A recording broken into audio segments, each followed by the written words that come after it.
Salam, xoş gördük hər birinizi. Növbəti çəkilişlə qarşınızdayıq. Bugün qonağım Abuzər xanımdır. Xoş gəlmisiniz Abuzər. Sağ olun, siz də xoş gəlmisiniz. İstəyərdim ki, qısa öz təhsil tarixiniz haqqında məlumat verəsiniz, sonra söhbətə başlayaq. Mən Abuzər Xudaverdiyeva 2018-ci ildə Bakı Mühəndislik Universitetinin kompüter mühəndisliyi ixtisasına qəbul olmuşam. Orada yəni tədris ingilis dilində olduğuna görə 5 il oxumuşam və 2023-cü ildə məzun oldum. Yəni Bakı Mühəndislik Universitetində köhnə Qafqaz sistemi əvvəllər var idi. Onlar 1 il ingilis dili hazırlıqları edirdilər, sonra tədrisə keçirdilər. Mən də həmin o sistemin sonuncu tələbələrindən biri idim. Və ondan sonraki 4 il boyunca kompüter mühəndisliyi bağlı proqramlaşdırma və yaxud da ki, alqoritmlər və s. kimi dərslər almışam əsasən. 2023-də məzun olduqdan sonra 1 il fasilə verdim. Müəyyən internshiplər elədim. Əvvəl işlədiyim yerdən ayrıldım. Bir il ərzində çox şey oldu mənim üçün. Və 2024-cü ilin təxminən fevral ayında Duke Universitetindən qəbul gəlmişdi. Hansı ki, mənim ən əsas hədəflərimdən biri idi. Və 2024-ün də avqust ayında ora yollandım təhsil almaq üçün. Bu məncə mənim belə deyək qısa bir tarixçəm idi. Allah.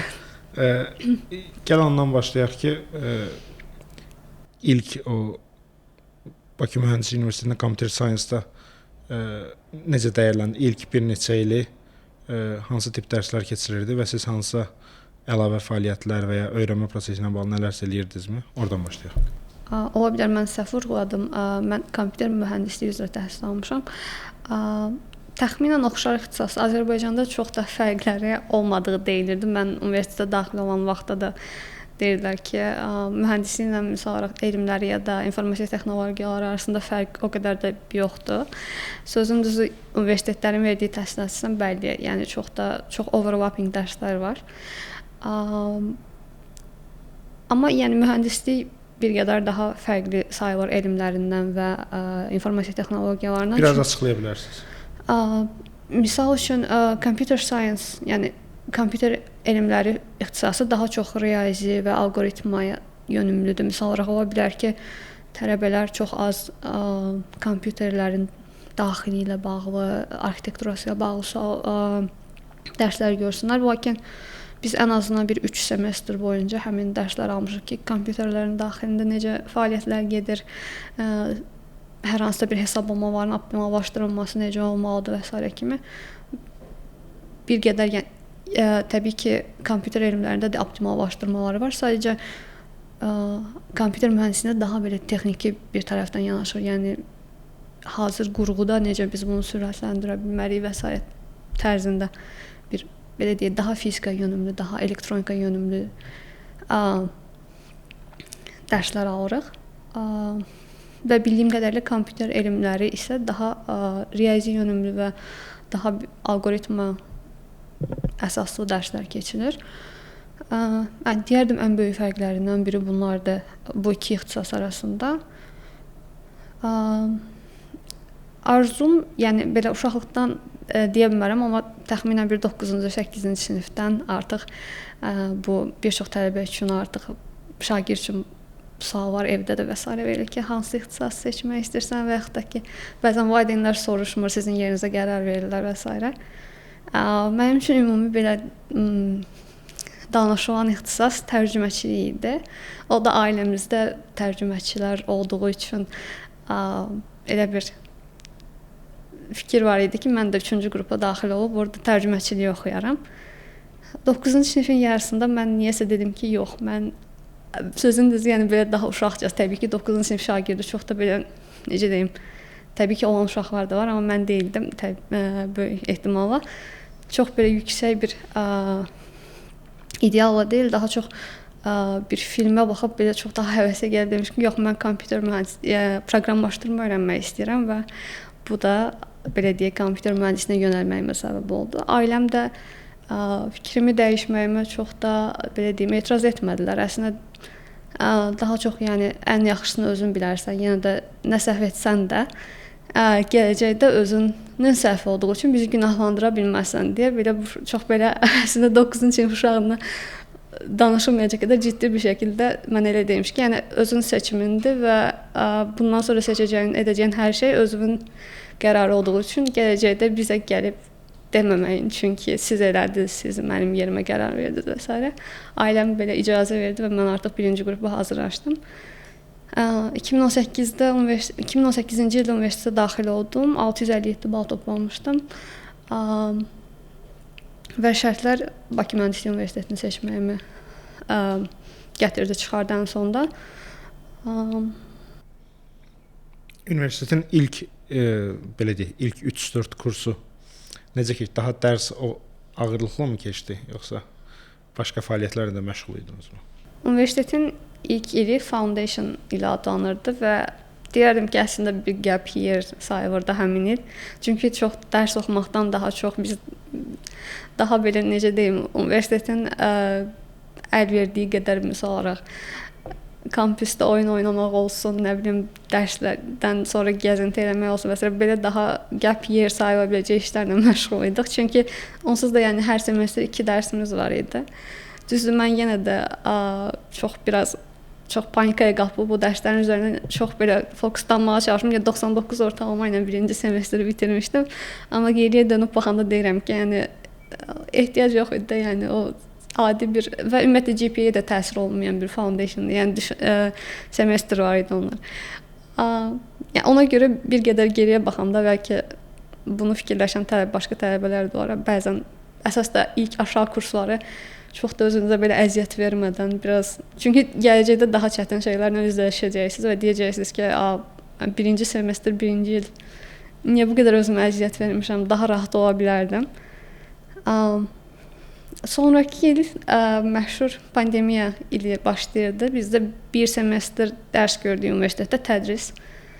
Sonrakı semestrdən artıq dərslər bağlandı və səhv etmirəmsə, 3 semestr artıq elə biz tamamilə səhv etmirəmsə ikinci kursu, sayı olaraq 3-cü kursda, amma yəni tədrisin ikinci kursunu biz tamamilə evdə keçirdik. Onda ən çox ziyan görən nəsillərdən birisisin.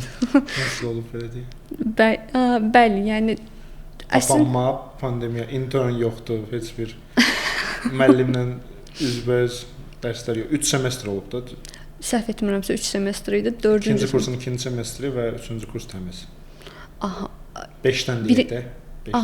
5-dən ikinci kursun ikinci semestri və 3-cü kursun isə tamamı. Həmçinin o vaxtda müharibə də, yəni ilk semestr, bəli.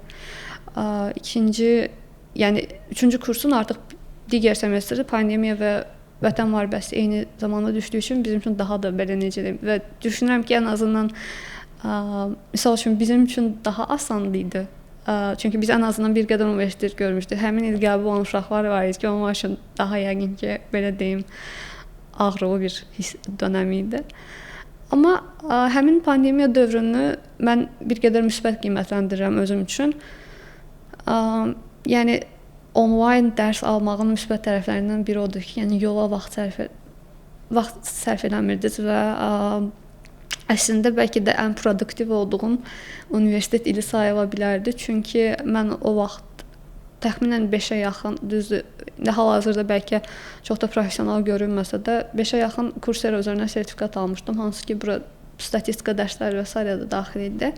Məncə 2020-21 üçün çox yaxşı bir fond. Yəni 5 il öncəyə baxanda 5 il öncə üçün məncə çox yaxşı addım atmışsınız.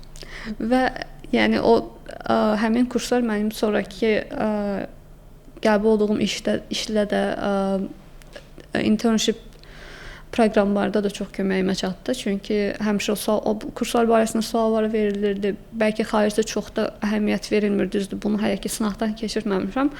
Amma Azərbaycanda bu suallar iş mühitində verilir, nələr öyrənmisiniz həmin kursda, nə edirdiniz və s. kimi.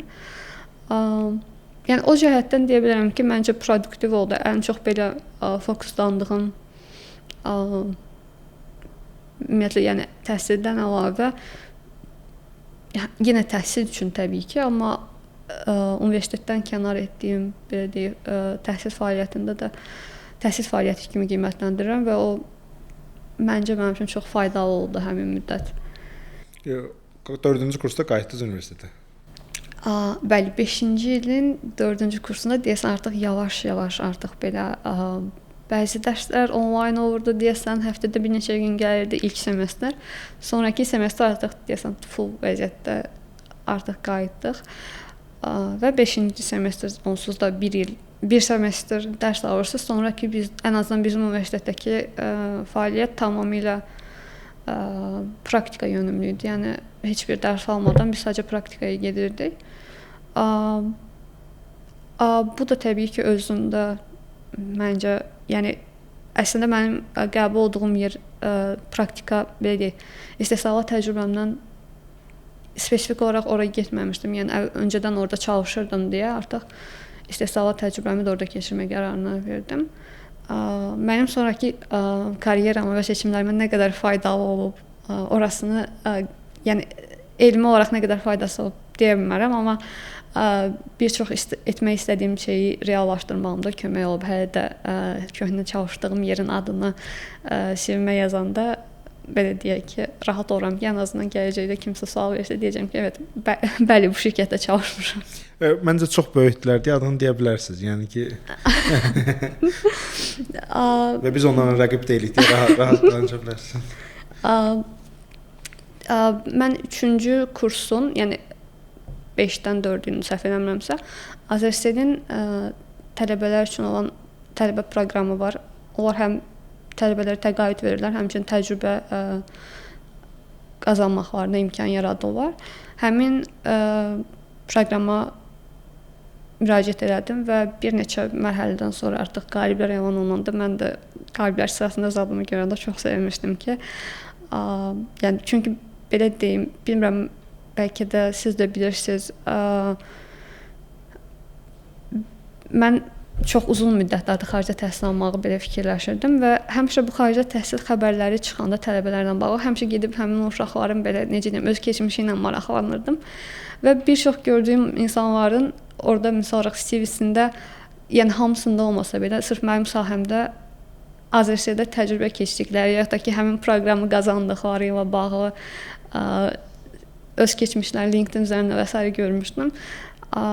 O proqram qalibi olandan sonra düşündüm ki, buradan bəlkə harasa daha da yaxşı yerlərə gedə bilərəm. Orada hansı komandada başladınız intern təcrübə proqramına? Intern proqramı çox daha sonralar təklif olundu. Təxminən mən artıq fevral, yanvar ayında qalib idim, amma sırf mənə may ayında təklif verilmişdi ki, və sonradan öyrəndim ki, bu bir qədər daha az olan prosesdir. Məsəl üçün 20 nəfər qalib seçilərsə, o demək deyilmiş ki, 20 nəfər də təcrübə şansı yaradacaqlar, çünki yəni vakant yerlərin olmağı ilə bağlıdır. Yəni o cəhətdən şanslı olduğumu düşünürdüm. Bir qədər bəlkə də müsahibə zamanı dəfələrlə təcrübə qazanmağın daha önəmli olduğunu vurğuladığım üçün bəlkə yadlarında qalmışdı. Tamamilə təsadüf idi. ERP şöbəsində mən təcrübəyə başladım. Bu hansı ki tamamilə böyük şirkətlərin daxilindəki prosesləri belə deyək, avtomatlaşdırmaq üçün bir çox, yəni maliyyə, mühasibatlıq, HR və yaxud da ki, yəni bu bir çox sahənin o bütün elə bir ki, şöbələrin istifadə etdiyi bir proqram idi öz işlərini məsəl görmək üçün. Biz isə onların təminat şöbəsində mən orada təminat şöbəsində çalışırdım. Burada isə məsəl müxtəlif proqramların yazılması, tələbə görə hər hansı bir proqramda dəyişiklik edilməsi kimi daha çox proqramlaşdırma ilə bağlı olan bir sahə idi. Hansı ki, mənim öz ixtisasıma tamamilə uyğundur. Lakin sonrakı təhsilimdə bir qədər məsafə var idi aralarında, belə deyək. Və mən orada ilk öncə yay təcrübəsinə başladım və artıq son kursa keçdiyim zaman yay fəslində, elə bir ki, öncəki yay fəslində mən təcrübəyə başladım və təxminən fevral aylarında artıq istehsalat təcrübəsində orada keçmək qərarına gəldiyim üçün bir daha istehsalat təcrübəsinə eyni şöbədə başladım. Həmin ilin aprel ayında artıq orada full time işçi olaraq artıq işə qəbul almışdım. Və aprel ayından oktyabr 2023-cü ilin oktyabr ayına qədər 2023-cü ilin oktyabr ayına qədər orada çalışdım. Lakin 2023-ün iyununda siz artıq məzun oldunuz da, təxminən iyun-iyulda məzun oldunuz. İyunda məzun olduq. Mən apreldə orada full time olaraq başlamışdım. Və oktyabrda mən artıq işdən azad olmaq üçün ərizə yazdım. Bunun da səbəblərindən biri artıq çünki məzun olandan sonra bir qədər sonra real həyat sizi mən artıq məzun olmuşam, artıq tələbə deyiləm, yəni müəyyən bir bilmirəm, bəlkə hər kəsdə təbii ki fərqli yaşanır. Sadəcə fərqinə vardım ki, artıq mən düşündüyümdən çox daha böyük bir yaşdayam və universitetdən məzun olmuşam, işim var, lakin işimi mən həmişə bu hal-hazırda təhsil aldığım sahəni də sırf data sahəsinə maraqlı olduğum üçün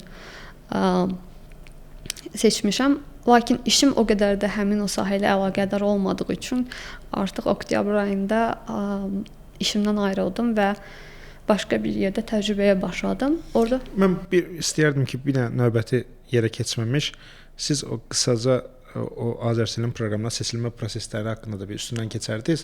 Bəlkə sizin həmin dövrümdəki yaşınızda olan kimlərsə baxır və növbəti il müraciət etmək istəyirlər. Onların bir fikri olsun ki, proses ümumiyyətlə necə gedir, hansı detallara fikir versələr seçilmə şansları artar. Biraz da qısa o haqqda danışaq, sonra keçək növbəti dönəmə.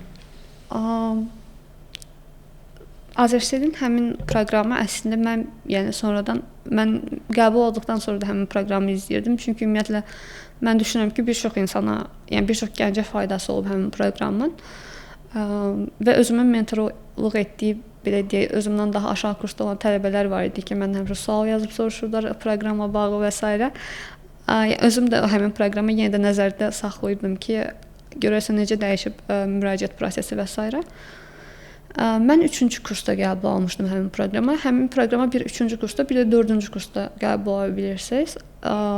3-cü kursda səhv etmirəmsə daha çətin, bir qədər deyəsən çətin olar bura qəbul almaq. Çünki yəni orada maddi olaraq daha böyük büdcə ayrılır sizə. 4-cü kursda isə 4-cü kurs bitənə kimi 3-cü seçilən onda 3 və 4-ü mü alır? Aha. Sadəcə belə bir şey var ki, qiymətləriniz AB olmalıdır və yəni C olsa artıq sizin stipendiyanızı dayandırırlar. Hansı ki, o da bir qədər stressli bir şeydir. Çünki bu qədər çalışdıqdan sonra bir də əgər transkriptimdə C olsa, yəni təqaüdüm dayandırılacaqdı. Bunu istəmirdim. Tamamilə həmin semestrlər mənim üçün bir qədər daha ekstra əlavə stresli keçmişdi. Yəni hər il bildiyim qədərilə Azərselin o təcrübə proqramının müəyyən qədər prosesləri dəyişdirirlər. Lakin mən olduğum zaman ilk öncə çox bəsit şəkildə riyaziyyat və ingilis dili testləri var idi. Onlar riyaziyyat, məntiq və riyaziyyat qarşılığı sualı var idi. Və ondan sonra sizi müsahibəyə çağırırlar və müsahibədə isə artıq sizin müraciət etmək istədiyiniz sahənin ekspertləri olur orada. Yəni iş bəlkə təcrübəsi 15-20 il olan insan vardı və orada məndən suallar soruşurlar, alqoritmlə bağlı və yaxud da ki, databeyzlərlə bağlı və hər suala da cavab vermək, yəni düzgün cavab vermək kimi stressə salmamaq lazımdır özünüzü. Çünki sadəcə bəzən necə deyək, suala necə yanaşmanızı belə test edə bilər. Vacib deyil ki, siz doğru cavabı tapasınız. Bacardığım qədər onların verdiyi sual və dediyim kimi tamamilə yəni texniki sual var idi və CV-nizə uyğun suallar verirlər. Yəni CV-nizi qırağa qoyub sizə sadəcə elə suallar vermirlər. Yəni CV-dəki hər hansısa bir yazdığım, həmin aldığım kursu görmüşlər, ona aid suallar verirdilər. Orada statistika kursu var idi. Çox bəsit bir dənə də olsa statistika sualı və s. vermişdilər. Sonra yenidən intervyu oldu. Yəni ən azından mənim qəbul olduğum proses. Bu isə artıq telefonla olan belə daha HR və daha belə qeyri-formal bir intervyudur. Amma burada da sizin dünya görüşünüzü, necə suallara necə cavab verməyinizi, ümumiyyətlə texnoloji hadisələrə belə deyək, gedən baş verən proseslərə necə belə deyək, reaksiya verdiyinizi, nələr öyrəndiyinizi və s. soruşurlar. Hansı ki burada da mən misal olaraq belə yadımda qalıb ki, mən öz 3 qrup yoldaşımla eyni vaxtda müraciət etmişdik. Qrup yoldaşlarım və digər 2 qrup yoldaşlarım da bu dəqiqə çox yaxşı yerlərdədir. Lakin yəni müsahibədə özünü ifadə etməyə qabiliyyəti bir qədər bəlkə daha aşağı kurslarda. Bu telefonla deyirsiniz də, telefonla. Həm ilk müsahibədə, həm ilk müsahibədə qrup yoldaşlarımdan birini belə deyək, müsahibədə uğurlu keçə bilmədi. O da sırf düşünürəm ki, çox savadlı birisi, sadəcə özünü düzgün ifadə edə bilmədiyi üçün keçirtməlidir digər mərhələyə. Digər telefonla olan mərhələ isə çox bəsit görünə bilər, çünki telefonlandır. Amma məndən daha yüksək GPA-yə və daha belə deyək, yüksək giriş balına, çünki giriş balına da önəm verirlər bir yerə qədər. Başqa bir qrup yoldaşım isə həmin o müsahibədən, telefon müsahibəsindən kəsdilər. Bu mənim üçün həqiqətən belə deyək, şok yaratdı. Çünki mən önəm verməmişdim həmin müsahibəyə. Çünki telefonla idi, yenə dediyim kimi. Dedim ki, yəqin sadəcə belə soruşub sadəcə checklisti doldurdu. Mən elə düşündüm, amma elə deyilmiş, belə başa düşdüm. Yəni hər detalına fikir verirlərmiş. Yəni bu ən azından mənim olduğum, müraciət etdiyim müddətdə idi. İndi isə səhv etmirəmsə daha bir qədər dəyişib və siz daha belə specialized olaraq müəyyən bir ixtisas, müəyyən bir sahəyə o imtahan verirsiniz və spesifik olaraq məsələn mən sadəcə IT sahəsində imtahan vermişdim, amma artıq indi məsəl üçün IT var, proqramlaşdırma və yaxud da ki daha ayrılır orada. Amma ayrı-ayrı komand siz prosesə imtahan verirsiniz onu. Aha. Ya sırf təqaüd almaq üçün belə, yəni illa siz orada bilmirəm, yəni intern kimi götürürlərmi, götürmürlərmi? Amma sırf təqaüd almaq üçün belə spesifik bir deyəsən prosesi seçməlisiniz. Yəni indi hal-hazırda dəyişib, amma dediyim kimi, yəni məncə məsləhətim olardı ki, CV-nizdə yalandan bir şey yazmayın. Çünki soruşacaqlar və hər bir prosesin hər bir tərəfinə, yəni suala cavab verə bilməsəz belə çalışın ən azından beyninizdə düşündüyünüz gediş yolunu izah etməyə çalışın, necə yanaşdığınızı izah etməyə çalışın ki, ən azından sizin problem həll etmə qabiliyyətinizi ölçə bilsinlər. Yəni azərbaycanca ilə olan, yəni ən azından imtahan və seçim prosesi yadımda qaldığı qədərlə bu qədərdir. Məncə əla. Qayıdaq 2023-ün oktyabrına siz Azərbaycandan ayrıldınız və davamı necə oldu? Oradan davam eləyərdıq yenə. 2023-ün oktyabrında mən Azərbaycandan ayrıldım və başqa bir, təbii ki, mən artıq orada full time işçi idim və iş yoldaşlarıma deyəndə ki, başqa bir yerə ödənişli təcrübəyə getmək istəyirəm. Onlar bir qədər mənə qəribə yanaşdılar ki, yəni bu yaşda edilməyəcək bir şeydir. Yəni özdə yəni şirkət çox daha perspektivlidir və s.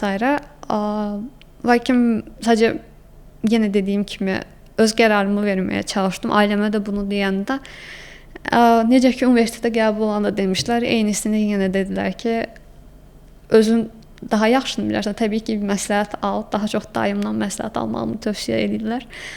Amma anam və atam dedilər ki, yəni yenə də ən yaxşısını özün bilərsən. Çünki peşman olmağı da istəmirik hər hansı bir sahədən. Bir yerdə işləyib sonra yəni heç sevmədiyim bir sahədə də qalmağı istəmirik. Oktyabr ayında artıq yekunlaşdırmaq qərarına gəldim işimi və artıq təxminən bir həftə sonra yeni bir yerdə ödənişsiz olaraq artıq təcrübəyə başladım. Orada isə təəssüf ki, mənim təcrübəm 10 gün və ya da maksimum 2 həftə çəkdi. Çünki ondan sonra sizdən zəng gəldi və talant proqramının qalibi olduğumu deyildi və mən də belə deyək, tərəzinin gözündə ölçdüm ki, hansı daha önəmli olacaq bu dəqiqə mənim üçün. Onun üçün təcrübəni sonlandırdım. Düzdür, artıq o da məni biraz daha stresə salırdı. Çünki həmin təcrübəyə qatıldıqdan sonra bir müddət sonra artıq yeni iş axtarışına başlayacaqdım. Lakin artıq proqramın qalibi olduğumu öyrənəndən sonra dedim ki, yox, artıq magistra başlaya bilərik. Ən azından müraciətlərə və hazırlığına. Və təxminən dekabrın 10-unda, səhv etmirəmsə, oktyabrın ortaları və yaxud da ki, 20-sindən dekabrın ortalarına qədər mən GRE imtahana hazırlaşdım. GRE imtahanı da mənim üçün belə bir stresli oldu. Universitetin qəbulu, yəni Duke mənim hal-hazırda qəbul aldığım və təhsil aldığım universitetin spesifik olaraq Statistical Science ixtisası GRE tələb edirdi. Siz daha yaxşı bilirsiniz ki, artıq GRE-yi yəni bir çox yerdə option olaraq verirlər, amma onlar biraz daha belə deyək, ənənəvi bir fakültə olduqları üçün GRE onlarda required idi və mən məcbur idim artıq o imtahanı verməyə. Və dekabrın 20-si səhv etmirəmsə o imtahanı verdim və yanvarın 3-ü ya da 4-ü deadline bağlanırdı və mənim artıq daha bir şansım yoxdur. Yəni o məni daha da stresə saldı imtahan. Bir atışlıq şansınız var idi. Bəli, təəssüf ki və belə deyək, yəni o məni daha imtahan ərəfəsində, imtahan müddətində ağlıma gəlir ki, bəzən diqqətim yayınır, dərsi qoyuram, sualı qoyuram qırağa və başlayıram fikirləşməyə ki, bundan o tərəfə şansım yoxdur. Amma yəni tamamilə mənfi təsir edir. Çünki mənim o şansıma da mənfi təsir edir. Yəni sadəcə bir dəfə imtahan verə bilirdim. Yenə də 316 bal topladım. Yəni çox yüksək deyil, çox aşağı olduğunu da düşünmürəm, amma yəni hədəflədiyim bal da deyildi.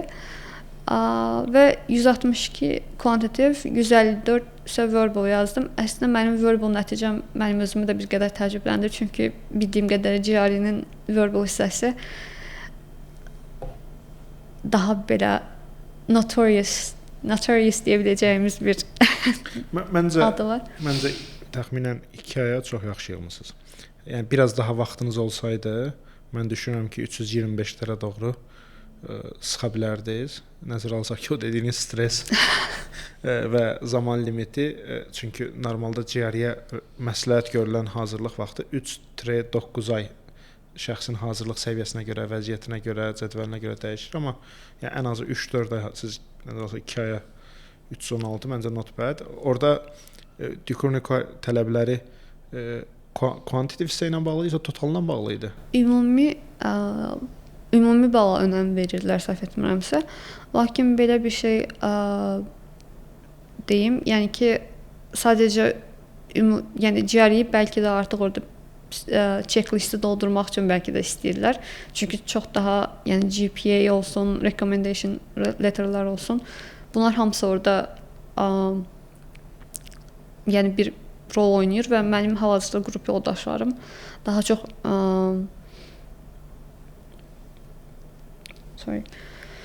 mənim qrup yoldaşlarım daha çox Çindəndir və onlar Çinin çox nüfuzlu, yəni Çin onsuz da təhsildən çox bilinən bir yerdir, lakin yəni çox nüfuzlu universitetlərindəndirlər və mən başa düşdüm ki, mən çox daha düşündüyümdən çox daha yüksək profilli insanlarla rəqabət aparırmışam orada. Yəni sadəcə GRE balından kənara qoysaq, tələbənin profili, harda oxuduğu, necə nə qədər GPA olduğu və s. kimi faktorlara da çox önəm verirlər. Lakin mən GRE zamanı etdiyim bir xətanı demək istəyirəm. Bəlkə gələcək nəsillər həmin xətaya düşməsinlər. GRE daha çox sonradan fərqinə vardım təəssüf ki, imtahandan sonra. GRE daha çox practice və daha çox belə deyək, trikləri bilməyinizi istəyən bir imtahandır.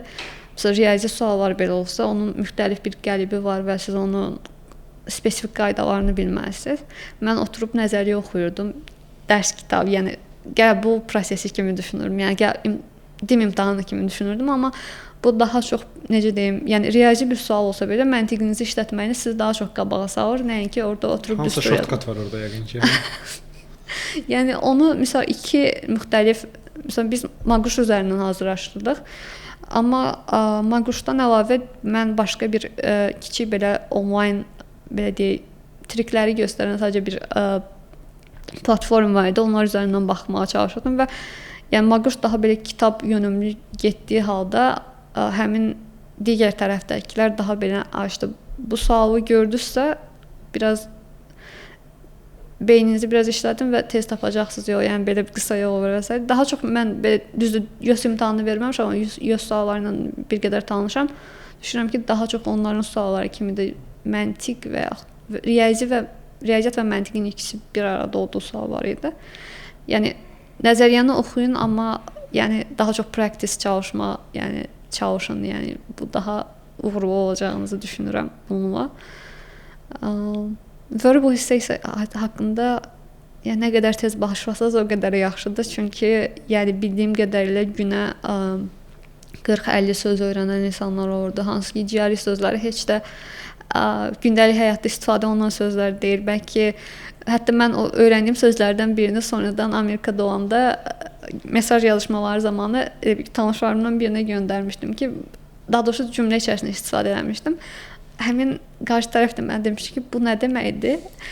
Çünki yəni istifadə olunmur. Sadəcə belə deyək, cərinin özünün vokabularisidir. Yəni belə şeylər olur. Nə qədər tez başlasanız, o qədər yaxşı olar. Mən buradan istəyərdim ki, mən Duke ayrıca qayıdacağam, Duke və digər universitetlərə müraciətinizə. Amma istəyərdim siz imtahandan sonra məncə internlə başladınız. Yanılmıramsa. Mən istəyərdim biz növbəti elə bil dekabrdan gedənə qədər olan 2 internü də müzakirə eləyək. Sonra gələk artıq həm talant proqramı, həm də sizin universitetlərə müraciətiniz haqqında ayrıca danışaq. Həmin işdən ayrıldığım müddət, yəni çünki artıq işdən ayrıldıqdan sonra sadəcə evdə idim və ancaq dərs çalışıram, başqa heç bir şey eləmirəm və bu bir qədər, yəni artıq siz əgər işləməyə müəyyən qədər, mən də 3-cü kursun sonundan başlamışdım. Bu bir qədər insana belə deyim, mental toll olaraq təsir edə bilər. Çünki evdə heç kəs yoxdur, sadəcə mənəm. Hamı hər insan şey kimi belə hiss edir ki, hamı bir işə yarayır, amma mən oturmuşam evdə. O ərəfələrdə təxminən mən SOCAR-ın təqaüd proqramını görmüşdüm.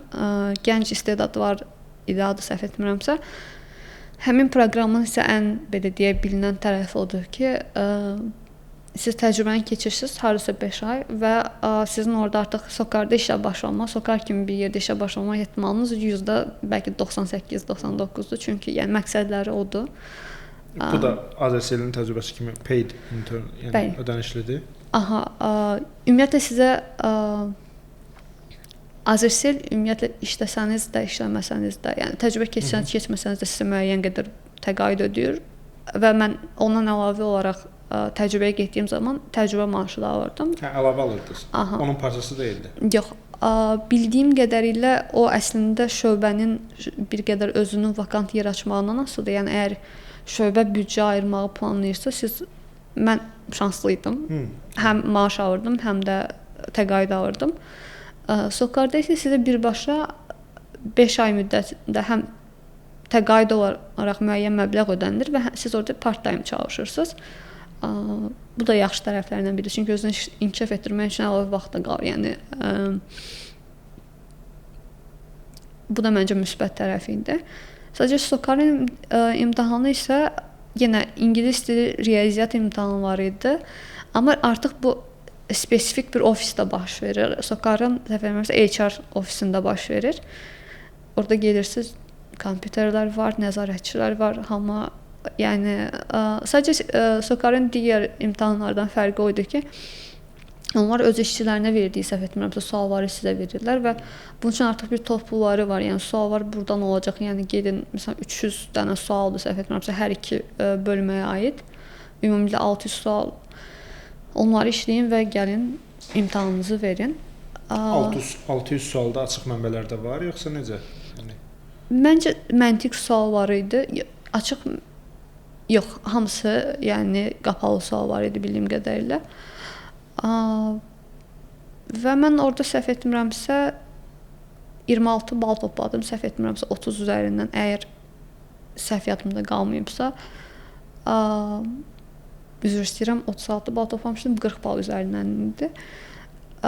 Və sonradan öyrəndim ki, əslində çox rəqabət. Təbii ki, hər şöbənin, yenə hər şöbə üzrə verirsiniz. Misal olaraq IT-yə müraciət etmişsinizsə, ayrı imtahan verirsiniz. Və ən rəqabətli olan hissələrdən biri, yəni şöbələrdən biri IT-dir. Çünki çox yaxşı yerlərdən, çox yaxşı tələbələr imtahan verirlər və oranın giriş balı səhv etmirəmsə 34 idisə. Və ondan sonra sizi müsahibəyə çağırırlar. Müsahibədə isə belə bir maraqlı bir şey olmuşdu. Müsahibə mənim GRE imtahanımdan 2 gün öncə idi və mən dedim ki, GRE imtahanım daha önəmlidir. Bəlkə getməyim. Sonra özümü belə razı saldım ki, gedirəm, amma yəni çox da bir şey hazırlaşmıram. Nə sual versələr, yəni nə bilirəmsə onu cavab verəcəm. Əslində bu bir qədər də insanın üzərindən stres alır. Çünki yəni biri var ki, məsələn siz çox hazırlaşırsınız və əməyinizin qarşılığını görmək istəyirsiniz. O tamamilə başa düşüləndir. Çünki intervyuya hazırlaşırsınız və onun qarşılığını görmək istəyirsiniz. Amma bir də mən isə daha önəmli bir işim var ondan 2 gün sonra. Amma yenə də gedim imtahana. Amma çox rahat şəkildə keçdi və qarşıdakı insanlarla ünsiyyətdə də yəni qarşı tərəfin verdiyi, yəni reaksiyalar da çox önəmlidir. Yəni sizin verdiyiniz cavablara, sizə necə davranmaqları. Və həm ingiliscə sizi imtahan etməyə çalışırlar, həm Azərbaycanca və tamamilə ixtisasla bağlı suallar olur və hətta deyərdim ki, belə çox textbook suallar belə verilir ki, mən bəzən, yəni mən də bir il yox, hardasa bir təxminən akademik həyatı bir 10 ay öncə tamamlamışam. Çünki universitetin 2-ci semestr tamamilə təzədən praktik olur. Hardasa bir 10 ay müddətində mən heç bir kitab üzü açmamışam. Yəni sizə belə textbook suallar və s. verirlər və mən də biraz düzdür orada özümü ifadə etməyə çalışdım. Lakin dediyim kimi daha yeni məzunlar var, daha tələbə olan, səhv etmirəmsə sonuncu kursda olanlar da müraciət edə bilirdilər. Onlar sizdən daha avantajlı ola bilərlər. Həmin müsahibə də çox məncə yaxşı keçmişdi, lakin çox da düşünmədim müsahibə haqqında, çünki dediyim kimi çox daha önəmli işlərim var idi. Və sonradan artıq qəbul o barədə də qəbul gəldiyi zaman dedim ki, çox yaxşı oldu. Yəni ən azından müraciətlərdən sonrakı prosesə boş keçirmərəm, çünki GRE mənim üçün ən böyük hissələrdən biri idi. Onsuz da yayda IELTS imtahanını vermişdim. GRE-yi də dekabrda tamamlayıb qalan bütün bir 7-8 ay boş keçirmək mənim üçün çox belə deyək pis olardı. Və mən orada səhv etmirəmsə fevral ayında başladım təcrübəyə.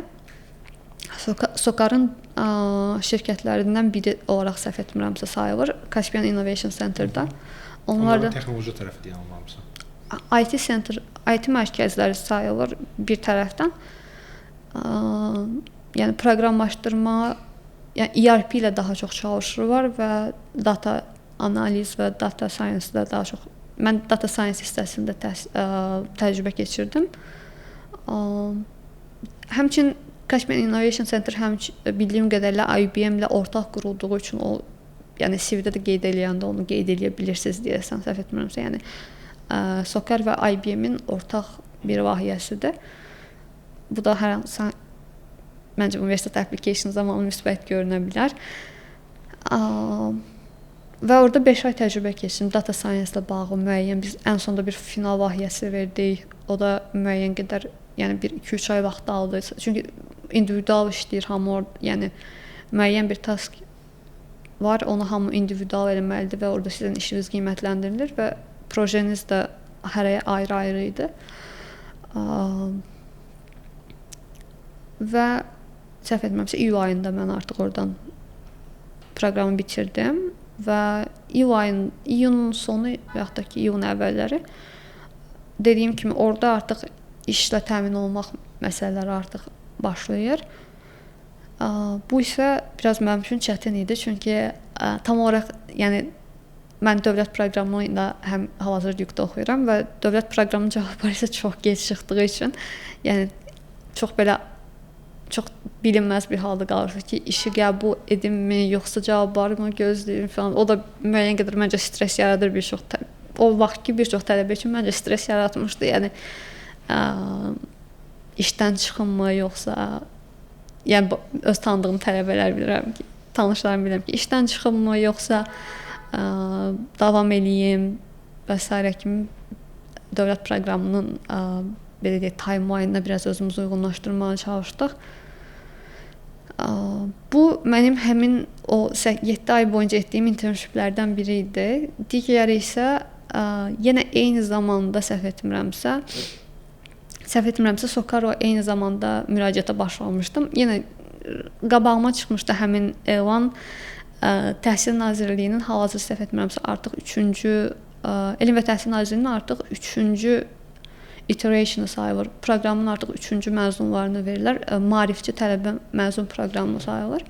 Təxminən eyni vaxtda mən orada müraciət etmişdim, lakin oranın müsahibə prosesi daha uzun çəkdi, bəlkə Nazirliyin öz daxili, belə deyək, polislərindən asılı olaraq. Və aprel ayının, mart ayının sonlarında oradan qəbul aldım. Yenə eyni proseslərdir. Yenə Azərbaycanda standartlaşdırılmış bir qəbul prosesi var hər hansısa bir təcrübə proqramına. Riyaziyyat və məntiq imtahanlarından səhv etmirəmsə suallar etdik, sonra müsahibə oldu.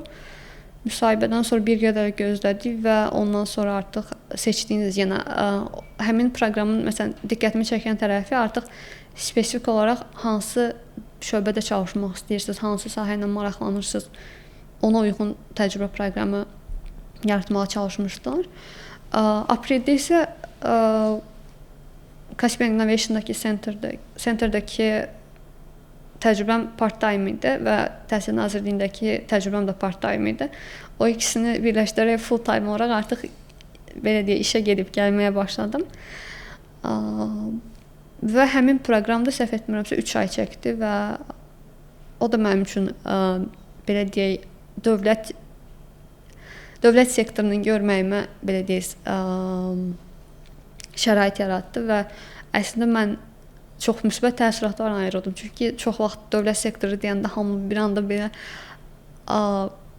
özümüz də zarafat edib deyir. Yəni çox vaxt çox qorxulu gəlir, çox ciddi gəlir və ciddilik təbii ki var idi. Lakin mən düşündüyümdən çox daha müsbət təcrübə ilə çox daha müsbət belə deyək təəssüratlara ayrıldım oradan. Artıq iyul ayında iyul ayının əvvəlləri hər iki təcrübəm bitmişdi və mən sadəcə qəbul dövlət proqramının verəcəyi cavabı gözləyirdim. Təəssüf ki, o da avqustun ortalarına çəkdi. Yəni bir ay yarım boyunca ancaq belə stressli bir şəkildə görəsən gedə biləcəmmi, gedə bilməyəcəmmi? Çünki qəbul almışam, qəbul alanda çox səvincli idim. Yadımdan çıxmır. Amma sonra artıq təqaüd məsələləri və s. gəldiyi zaman yenə stressə düşürsünüz. İnsan özünə bir self-doubt yanır ki, bəlkə yetərincə yaxşı deyildi verdiyim müsahibə orada və s.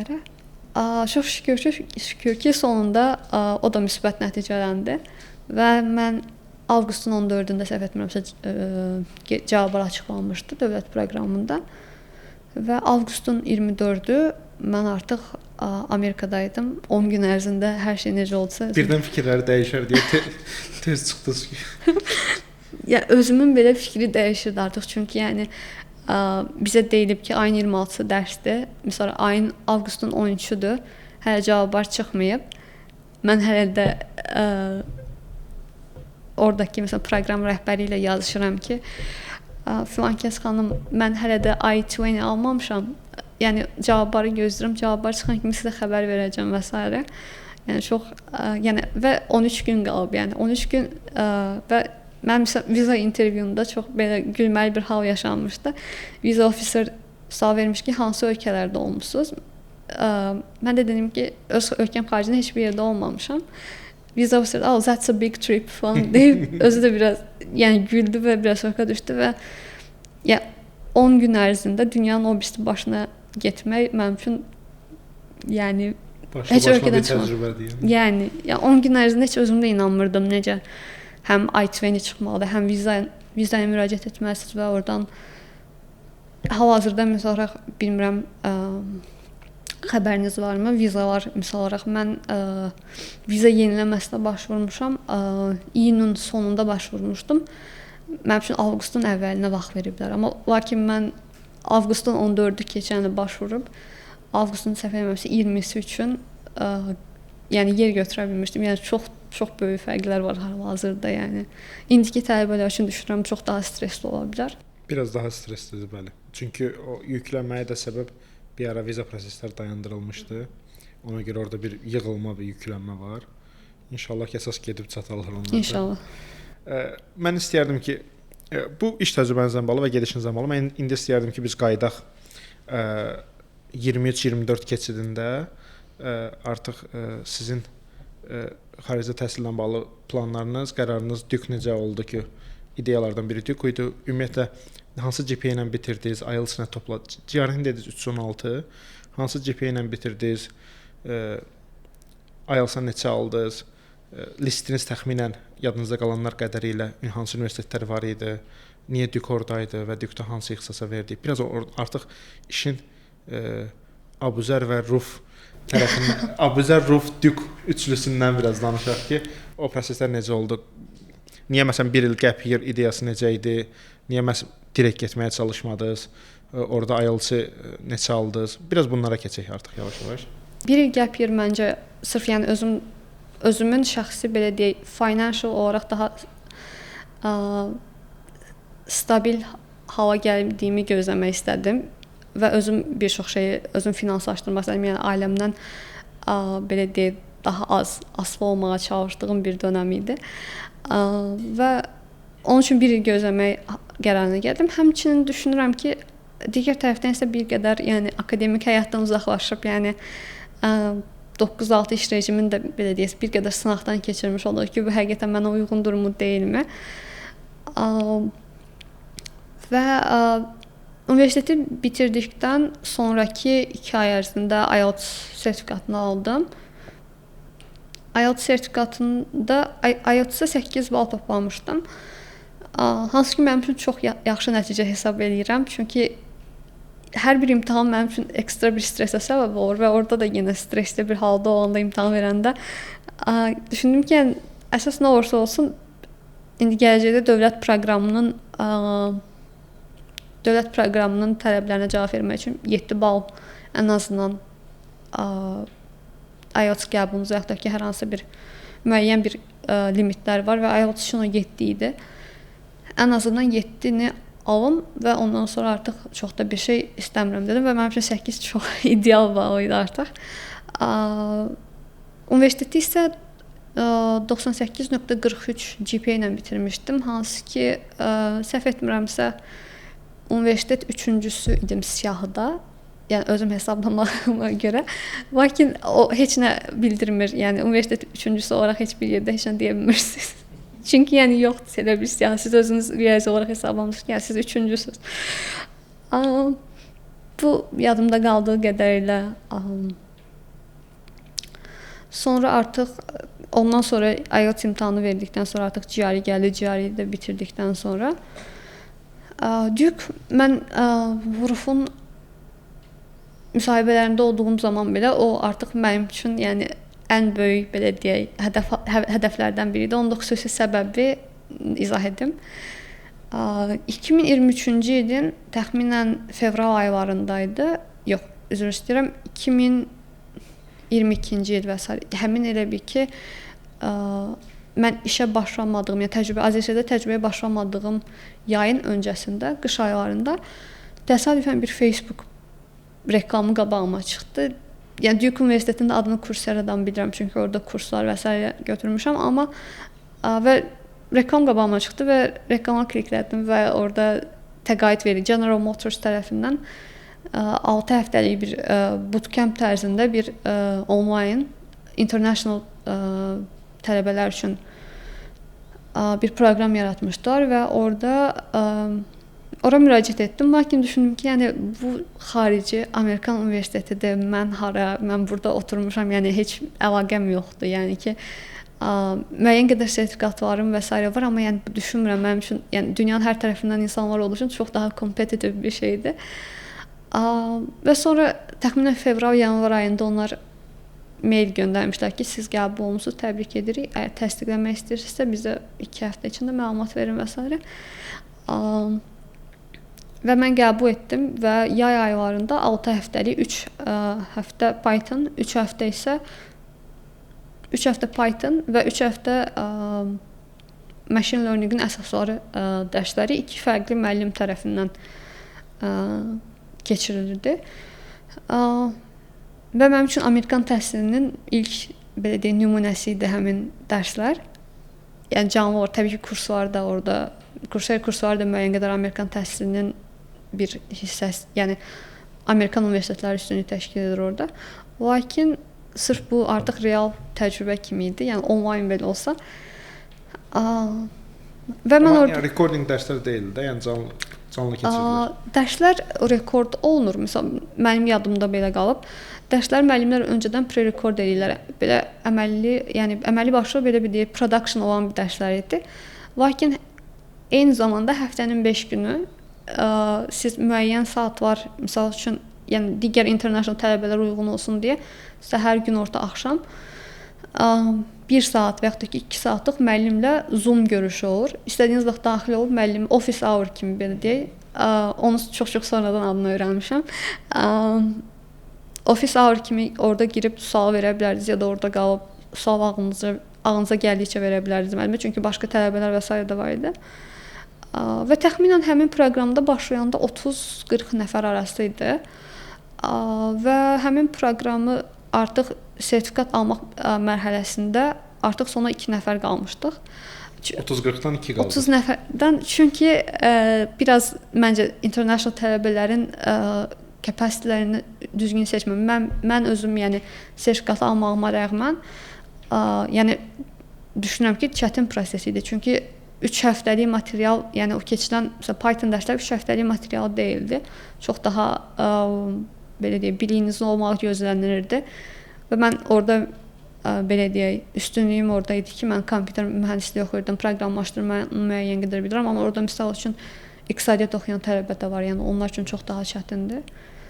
Hər nə qədər entry level belə olsa, 3 həftə ərzində sonda artıq sizə proyekt təhvil verməyinizi istəyirlər və yəni təbii ki, o da bir çox tələbə üçün overwhelming ola bilər.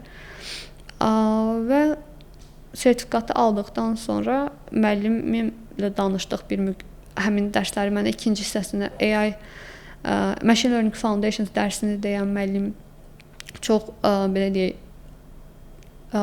yəni welcoming bir insan idi və özü dedi ki, mənim proqramımda hal-hazırda master proqramlarından birinin rəhbərliyi edir. Dedi ki, bizdə Azərbaycandan bir tələbə var, istəyirsinizsə əlaqə yaradım, onunla danışın. Və mən həmin tələbə ilə danışdım. Həmin tələbənin CV-si isə çox daha və mən sadəcə soruşdum ki, misal olaraq siz harda bakalavr təhsil almışıq? Düşünürüm ki, Azərbaycanda. Deyəcək, dedim, mən Birmingham Universitetində bakalavr təhsil almışam. Mən də onda bir qədər dedim ki, yox, yəni da Duke mənlik deyil. Çünki Birminghamda təhsil alan adam axırda gedib oraya çıxıb. Və yenə də ağlımın bir tərəfində Duke qalmışdı və müəllimlə danışan zaman da demişdim ki, biz orada daha çox belə applied, yəni productionla bağlı işləri görürdük. Lakin müəllimə dediyim zaman ki, mən daha çox teorik tərəfi ilə maraqlanıram. Müəllimin dediyi ilk söz statistika öyrənməlisən, onda mütləq şəkildə dərin statistika biliyin olmalıdır demişdi və o söz məndə artıq sonraki 2 il ərzində heç vaxt yadımdan çıxmadı və proqramları araşdıranda spesifik olaraq bütün universitetlər, hansı universitetlərin siyahısını çıxartmışdıqsa orada statistika idi, ancaq statistika dərəcələri idi. Və oradan Duke-la bir bağ yarandı, belə deyim. Və ondan sonra biz artıq müsahibəyə gəldiyim zaman da artıq həmin elə bir ki, təcrübəmdən danışmışdım və dedim ki, yəni həmin insanla hər əldə, yəni yaxşı bir şəkildə, yəni son elə bir ki, əlaqəm yaxşı bir şəkildə sağollaşmışıq. Yəni bəlkə gələcəkdə yazıb bir recommendation letter belə istəyə bilərəm deyə. Düzdür, özüm belə o dediyimə o qədər inanmırdım. Çünki yenə bəzən insanlar özüm də daxil gözümüzdə çox böyüdür. Çünki yəni adam orada magistr proqramının rəhbərliyi durub mənim üçün recommendation letter yazarmı, 3 həftə mənə dərs deyib və s. Amma çox sağ olsun. Yəni elə bir mən ona yazdığım zaman ki, mən sizin proqramlardan birinə müraciət etmək istəyirəm və dedi ki, təbii ki, yaza bilərəm, tanıyıram səni və s. Və çox sağ olsun ki, elə bir recommendation letter yazmışdı. Və düşünürəm ki, yəni Duke-un müsahibəmin əsas belə deyək, təsir edən Duke-a müraciətimin əsas belə deyək, təsir edici faktoru həmin o recommendation letter idi, hansı ki, daxildən gəlirdi və digər magistr proqramının rəhbəri yazmışdı. Signature tərəfini öz-özünə yazmışdı. Signature proqramında kim olduğunu onsa qeyd edirdi. Bütün komanda görür ki, yəni daxildən gələn öz komanda yoldaşları yazıbdı. Recommendation letter misal üçün orada yəni biz birinci məlumatları doldurmalıyam ki, həmin müəllimə e-mail getsin, özü yükləməlidir həmin portala və artıq orada bu adam harada işləyir, əlaqəsi nədir deyəndə artıq Duke University-ni özüm qeyd edirəm orada və müəllimin mənlə olan bağım nə cür əlaqəmiz var onu qeyd etməliyəm. Artıq təbii ki, orada özləri görürlər və onsuz da belə deyək, həmin müəllim AI ilə bağlı proqramın rəhbəri idi. Mənim proqramım isə statistikada, hansı ki bütün əsas AI, data science və statistika proqramları bir-birinə yəni yaxın əlaqədədirlər. Yəni bir tez-tez belə deyək, hər hansı nəsə bir tədbir keçirirlər, nəsə bir və ya da ki proyektlər və s. tələbələr bir-birləri ilə işləyir. Ona görə düşünürəm ki, bir-birlərini tanıyırlar müəyyən dərəcədə. Mən istərdim burada Abuzə biraz da talantdan danışaq. Orada bilirəm ki, sizi yormuşduq. Hansı etaplardan keçmişdiniz? Hansı mərhələlər olmuşdu? Və davamında artıq universitet listi ilə danışaq ki, Duke-la bərabər haralar var idi və proses necə oldu, ona keçək. Mən burada elə bir Abuzərə bildiyi söz ötürməmiş, onu deyim ki, Talant Təqaüd proqramı bizim İnnovasiya və Rəqəmsal İnkişaf Nazirliyi ilə birlikdə 2 il ardıcıl etdiyimiz təqaüd layihəsi idi ki, potensiallı müəyyən maddi dəstəyə ehtiyacı olan gənc potensiallı tələbələrə və şagirdlərə dünyanın top universitetlərinə hazırlıq və qəbulla bağlı dəstək prosesi idi. Oradan olan Rəqəmsal İnkişaf və Nəqliyyat Nazirliyinə olan dostlarımıza və tərəfdaşlarımıza bir daha təşəkkür edirəm. Abuzər kimi çox potensiallı şagirdlərə və tələbələrə dəstək almamıza kömək etdikləri üçün. İndi gələk sənə, sən zəhmət olmasa prosesə keçdiyini belə deyək, o yol haqqında danış və oradan davam edək. Talant proqramına müraciət etdiyimiz zaman səhv etmirəmsə ilk hissələrdən biri yenə məntiq testləri və ingilis dili idi. Sadəcə mən artıq IELTS sertifikatı almışdım deyə artıq o hissədən belə deyək azad idim. Lakin riyaziyyat tərəfini səhv etmirəmsə ya da məntiq tərəfini testin etdik. Sonra iki müsahibəyə çağırıldım. Orada 3 nəfər idilər. Biz müsahibəni keçirdik. Düzdür, müsahibədə indiyə qədər yadımdan çıxmır. Çox mənə hədsiz dərəcə öskürək tutmuşdu deyə normal danışa belə bilmirdim. Bir qədər sonra özümü topladım və çıxanda deyirəm ki, yəqin ki, intervyu çox bərbad keçdi. Çünki mən orada yəni belə deyim, boğula-boğula danışırdım. Amma yəni öz fikirlərimi çatdırdım və orada əsas hansı universitetlərə, hansı sahə üzrə müraciət etmək istəyirəm, nə kimi background-u var, düşünürəm ki, özümü ifadə edə bildim. Ondan sonra səhv etmirəmsə, ailə ziyarəti olan bölümü idi. Həmin vaxtda da evdə anam var idi və anam əslində ilk başlarda belə deyək, bir qədər, yəni bilirdim mənim xarici təhsilə marağım var, sadəcə o da çox uzağa getməsin, çox belə biraz tərəddüdləri var idi. Buralarda olsa, evin arxasında olan yeri var. Yəni Sumqayıt Dövlət Müsahibi bizə çox yaxındır əslində. Sadəcə yəni zarafat bir qırağa qoyum, çox da olmadı. Yəni anam demişdi ki, yəni mən də istəyirəm xarici təhsil alsam, amma bir qədər də çəkincəliyəm. Yəni bir də ki, bilirsiniz necə, qəbul yoxdur, heç bir şey yoxdur ortada. Ona görə rahatdır, çox bir şey deyə bilmir. Lakin yəni bizim evə sizin əməkdaşlar gəlməmişdən öncə anama demişdim ki, xahiş edirəm çəkincələrlə bağlı heç nə demə. Yəni bilirsən ki, sən də istəyirsən, mən də istəyirəm. Yəni hamımız yəni təhsil almaq, sadəcə dediyim ki, müəyyən qədər hər bir valideyndə olan bir çəkincələr var. Dedim ki, xahiş edirəm onları ifadə eləmə, onları sonra həll eləyərik. Və orada artıq anam sizin əməkdaşlarla danışdı və orada düşünürəm ki, anam da çox yaxşı şəkildə özünü ifadə elədi. Niyə təhsil almağımı istədiyini, nə kimi background-a sahib olduğumu. Və ondan təxminən 1-2 həftə sonra səhv etmirəmsə qəbulla bağlı mən xəbər aldım. Bu Duke-da mənim üçün həmin il baş verən yaxşı hadisələrdən biri idi. Həmin il bir neçə yerdən dalbadal həm Azərsel, həm Sokar, həm maarifçi tələbə proqramı, həm Talant, yəni eyni vaxtda bir neçə yerdən qəbullar aldınız.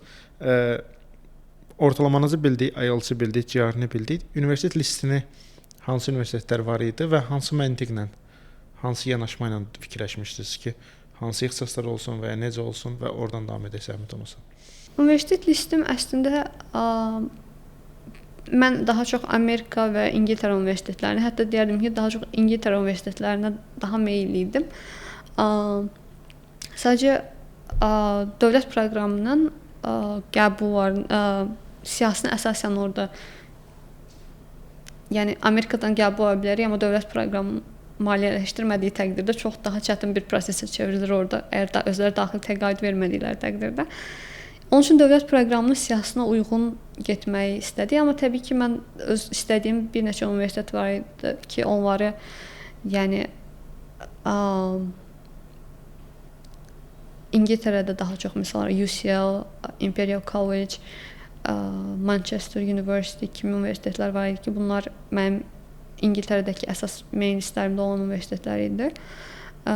Amerikada və sözün açığı Amerikada haqqında o qədər dərindən yəni düşünməmişəm, çünki mənə daha belə dediyim kimi həm dünyanın o birisi tərəfində olmağı, həm də yəni Amerika olması dolayısıyla daha belə intimidating gəlirdi. Lakin Duke-dan əsla yəni belə deyək, vaz keçə bilməzdim. Onun üçün Duke mənim üçün siyahının başında gəlirdi. Həmçinin University of Michigan-da orada da çox yaxşı bir statistika departamenti olduğu üçün o da bizim listə idi. Sadəcə Duke-da müraciət etdiyimiz ilk universitet idi. Yanvarda müraciət etmişdi və fevralda artıq qəbul gəldi və yəni düşünərsiniz ki, çox daha rahat bir şəkildə digər tərəflərə artıq müraciət edirdi.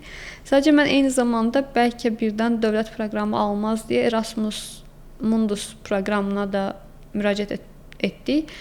Orada da mən universitetdən qəbul aldım. Təəssüf ki, Mundus təqaüdünü qazana bilmədim, lakin özlərinin daxili təqaüdünü qazandım. Və həmin təqaüddə tamamilə təhsil haqqından sizə azad edirdi. Lakin bu yaşam xərclərini özləri onlar qarşılamadığı üçün bir qədər artıq çəkincəli idim. Və həmin Mundus proqramındakı olan o universitet belə deyək, layihənin Fransa və Finlandiya tərəfində təhsil alacaqdım. Bir il birində statistika üzrə. Data Science and səhv eləmirəmsə communication olaraq gedirdi. Daha çox belə data yönümlü və mən dedim ki, yəni mən daha çox statistika təhsil almaq istəyirəm, lakin bu da yəni təqaüd olduğu təqdirdə çox daha belə deyək məqbuldur. Və dediyim kimi həmin proqramda da daxili təqaüdü qazanmaq təbii ki, böyük bir şans idi. Amma imtina etməli oldum, çünki düşündüm ki, Avropada, xüsusilə Finlandiyada yaşamaq o qədər də asan olmayacaq. Onda düz anlayıramsa sənin listin bir neçə Amerikan universiteti, Britaniyadan UCL, Imperial, Manchester, Leeds, Nottingham tipli ixtisasla əlaqəli universitetlər, bir də Erasmus Mundus proqramı idi. Mənim maraqlıdır ki, əsasən bu Duke-a qəbulda ballarını bildik. Başqa hər hansı bir tələb var idimi sizin elədiyiniz? Hansı ki, siz düşünürsünüz ki, qəbulunuza kömək elədi? Duke-dan sonra müsahibə kimi bir şey olmadı, lakin bir motivasiya videosu optional da olsa biz məsləhət görürdük ki, mənə ki, yəni yükləsən çox daha yaxşı olar. Həmçinin yəni müraciəti daha belə personalize ya da humanize etmiş olur. Çünki yəni, onlar üçün kağız parçalarından ibarətdir. Ən azından bir video orada olsa, həqiqətən bir bu application arxasında bir real bir insan durduğunu hiss etdirmiş olarıq. Və həmin və mən təxminən 2 dəqiqə yarımlıq bir video çəkdim. Yenə həmin niyə bu sahə ilə maraqlandığımı, nə kimi və Duke-la necə bir keçmiş bir bağım olduğunu izah elədim.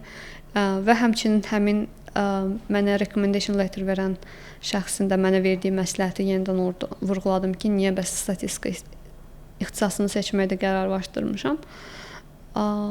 Və bundan sonra yəni həmin videoda bəlkə kim bilir bəlkə 20 dəfəyə çəkilib. Yəni hər dəfə nəsə xoşuma gəlmir, dəyişdirirəm, təzədən edirəm.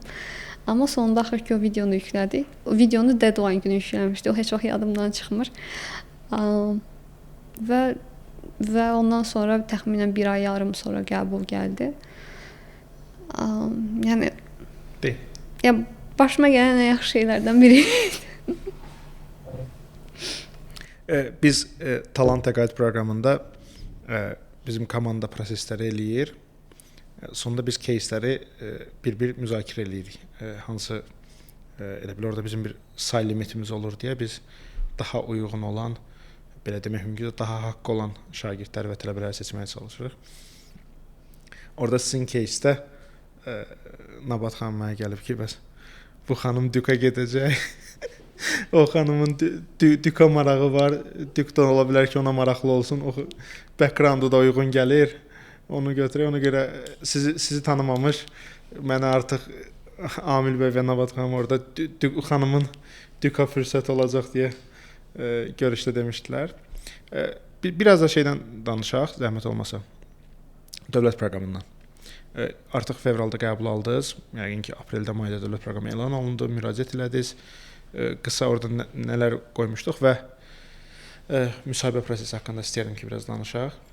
Çünki indi 2028-ə qədər proqram davam edir ən az indikanda və növbəti illərdə girəcək tələbələr üçün də biraz daha fikir olsun ki, nə tip suallar verilir, ən azı sizin kimi kompüter mühəndisliyindən gedən statistika oxumağa getmək istəyənlər üçün biraz daha kömək eləmiş olaq. Təxminən mart ayının əvvəlləri açılmışdı artıq müraciətlər. Mən də təxminən müraciətlər açılandan bir 20 gün sonra müraciəti tamamladım dövlət proqramına və aprelin səhv etmirəmsə 5-i üçün mən müsahibəyə girdim. Və ilk müsahibələrin başladığı ilk gün imiş. Mən onu bilmirdim. Orada biz söhbət edəndə artıq müsahibə zamanı mənə dedilər ki, ilk tələbələrdən olmaq necə bir hiss verir və s. Mən də açıq olardım ki, daha da məni stresə saldı. Düzdür, mən intervyudan çıxandan sonra düşündüm ki, bəlkə mən daha avantajlı bir hissədə olaram. Çünki ilk intervyuya girənlərdənəm. Səfərməsə first movers advantage adlanır. Lakin elə olmadı. Çünki yəni təbii ki, orada müəyyən suallar verildi ki, misal olaraq qayıtdıqdan sonra nə etmək istəyirsiniz, mən harda çalışmaq istəyirsiniz kimi. Mən də beynimdə olan bir neçə yeri, planımda olan bir neçə yeri adını çəkdim. Lakin sonra eyni zamanda sizin səfərinizdə daha bir entrepreneur tərəfinizdə belə görmək istəyirlər və dedilər ki, bəs biznes açmaq istəsəz, yəni biznes qurmaq istəsəz necə edərsiniz və s. Bu halda biraz əslində mən çalışdım, çünki yəni elə bir ideyam yox idi. Və sonra artıq texniki suallara keçilir. O da ingiliscə və Azərbaycanca qarışıq idi. Yəni çünki həm ingiliscənizi test etməyə çalışırlar, eyni zamanda da suallara necə cavab verməyinizi. Təəssüf ki, intervyunun bir yerində məndən iş təcrübəsi ilə bağlı bir qədər neqativ bir sual soruşuldu ki, yəni yəqin ki, CV-mə baxmamışdılar. Əməkdaşlardan biri dedi ki, deyəsən real iş təcrübəniz olmayıb. Mən də təxminən yəni AZS-də işlədiyim müddət hardasa 1 il yarım təcrübələr və full time hardasa ümumidə 1 il yarıma yaxın edirdi.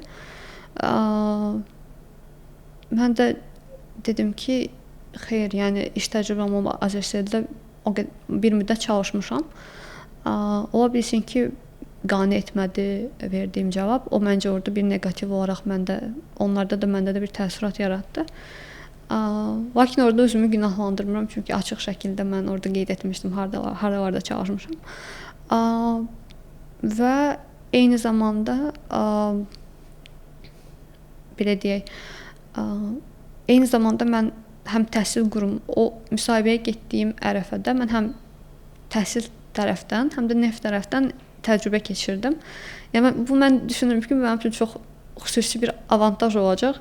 Lakin düşündüyüm kimi olmadı. Çünki nəticələr açıqlananda ilk 100 şəxs müsahibələr cavablar çox gecikirdi deyə səhv etmirəmsə. İlk 250 nəfər yoxsa 100 nəfəri açıqlamışdılar bir müddət sonra.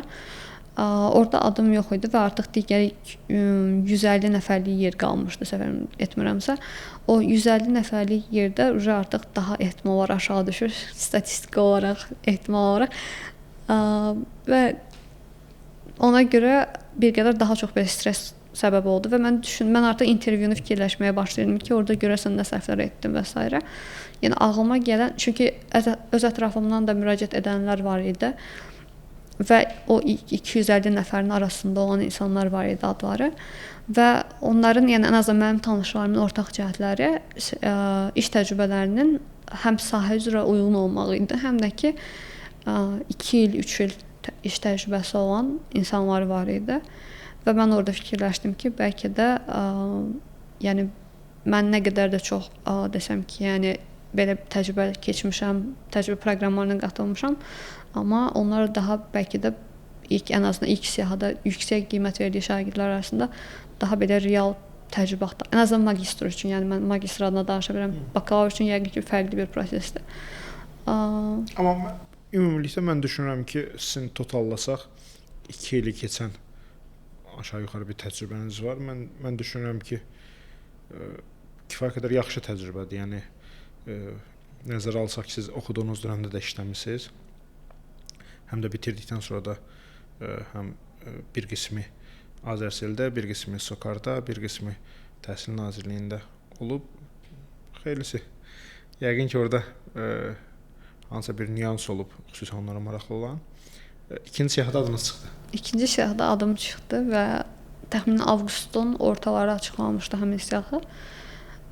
Yəni az öncə vurğuladığım kimi, yəni əslində dərslər artıq başlayır. Təəssüf ki, yəni mən ətrafımda da olan tanıdığım insanlardan da Amerikaya yox, məsəl üçün İsveçrəyə gedən insanlar var idi. Daha səhv etmirəmsə onlar demişlər ki, artıq mümkün deyil, səhv etmirəmsə artıq. Bəzi ölkələrdə çatdırma olur. Bəzi ölkələrdə cavab gec çıxanda şagirdlərin çatdırması çətinləşir. Haqlısınız. Yəni belə hallar olur. Yəni bilirəm ki, yəni mən o cəhətdən şanslı idim, yəni dediyimə görə. 14-ü cavablar çıxdı və mən artıq ayın 24-ü Amerikadaydım. Məncə orada elə bir best case-lərdən birini eləmisiniz. Yəni həm I-20-ni almaq, həm vizanı almaq, həm bilet alıb gedib ora çata bilmək 10 gün içində. Sadəcə mən orada yəni I-20 çünki xəbərdarlıq göndərirlər. Məsəl üçün mən apreldə artıq offer qəbul etmişəm. Və artıq məsəl üçün iyun aylarında artıq xəbərdarlıq göndərirlər ki, dərslər başlayır, siz hələ financial proof göstərməmisiniz və s. O misal üçün mən də onlara davamlı cavab yazırım ki, misal üçün belə bir hal var, mən onun cavablarını gözləyirəm və s. Və öz təxminlərimi deyirdim ki, yəqin ki, iyun ayının sonunda mən sizə artıq cavab deyəcəm. Onlar da yəni çox da etiraz etməməklə bərabər yəni artıq deferral belə təklif olunurdu artıq təxminən avqustun əvvəlləri. Öz magistr proqram rəhbərim belə demişdi ki, əgər defer eləmək istəsən, daha elə bil ki, graduate məsələ işlərinə baxan şöbə ilə danış, bəlkə də defer eləyə bilərsən növbəti il üçün. Yəni o da artıq bir qədər masadaydı artıq. O da masadaydı artıq və o daha da sizi belə stresə salır ki, yəni bir il sonra da bilmirəm nə olacaq. Yəni düşünürəm ki, bir il sonraya salsaydım indiki vəziyyət Amerikada misal üçün o indi intervyuların dayanması falan o daha da çətinləşə bilərdi. Ümid edirəm bu ilki uşaqlar üçün avqustda işlər yoluna girər. İnşallah. Ümid eləyək. Mən istəyirdim biraz da indi keçək. Avqustun 24-ü oldu, getdiniz Amerikaya. Siz artıq birinci kursu bitirib qayıtmısınız. Biraz da o təcrübəniz haqqında danışansınız ki, Dük ağlınızdakı kimi idimi ilk gedəndə? Gördükləriniz necə idi? İlk semestr dərsləri, ikinci semestr dərsləri, ümumiyyətlə akademik mühit, nələrlə məşğul olmusunuz? Biraz da o haqqda danışaq. İlk semestr bir qədər daha belə deyil, bir qədər sancılı bir prosesdir. Çünki yenə uyğunlaşmaq məsələləri var və mənim üçün belə bir həmçinin əlavə mənfi təsir o idi ki, Mən kompüter mühəndisliyi ixtisasından gəlirəm və statistikanı mənə keçirilən və özümün öyrəndiyi qədərilə anlayışım var. Lakin statistika düşündüyümdən çox daha belə dərinlərə gedəcək və demək olar ki, bütün elmi araşdırmalarda, yəni hər hansı bir paper çap etmək istəyirsiniz, misal statisticianlara müraciət edirsiniz. Hər hansı bir data analizi üçün, nə bilim, p-value-ların düzgün olub-olmaması və s. Yəni çox elm sahəsində çox təməl elmdə çox təməl ixtisaslardan biri, sahələrdən biridir belə deyək.